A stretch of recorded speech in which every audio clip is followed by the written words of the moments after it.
Salom do'stlar, Germaniyadan. Bugungi infovlogimda O'zbekistondan turib Germaniyada o'rgangandaqa nemis tili o'rganish mumkinmi? Shu haqida gaplashamiz. Men o'zimning tajribamni aytadigan bo'lsam, men oddiy maktabda o'qiganman.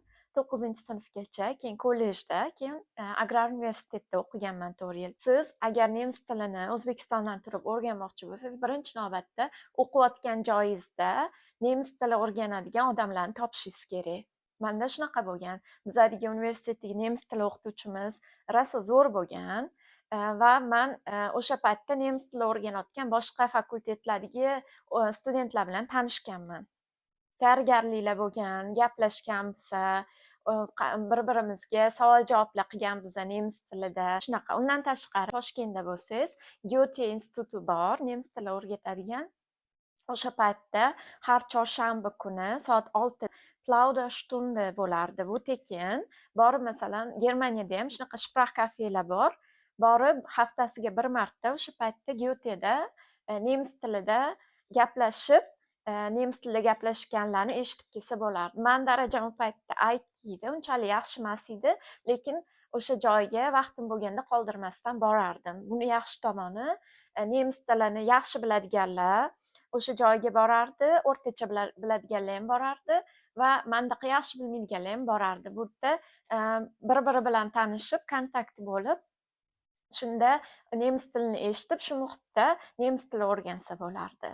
Yana bitta boshqa tomoni, siz uydan turib onlayn har xil masalan YouTube'da videolar ko'rsangiz bo'ladi. Masalan, Nikos Vek degan kino bor. Nemis tili o'rganadiganlarga A1 darajadan boshlab yuqori adashmasam B2gacha kinolar ishlab chiqarilgan. Kino olingan, o'sha kinolar orqali nemis tilini yaxshilasa bo'ladi.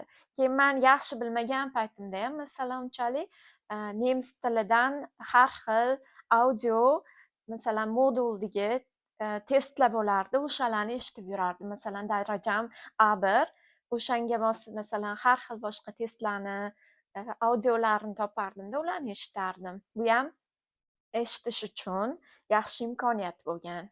Xullas shunaqa. Keyin agar siz ham universitetingizda shunaqa Austausch, ya'ni almashinuv dasturi Germaniya universiteti bilan masalan taklif qilinayotgan bo'lsa, keyin siz shunga kelsangiz bo'ladi. Masalan, Germaniyada har xil universitetlar O'zbekistondagi universitetlar bilan hamkorlikda ishlaydi. Buni siz faqat xalqaro bo'limga borib topishingiz mumkin. Bironta Germaniya universiteti sizni universitetingiz bilan hamkorlikda ishlaydimi?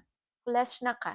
Keyin yana boshqa yo'li, masalan, siz hozir uydan turib Tandem degan masalan ilova bor. Shunga o'xshagan boshqa ilovalar ham bor.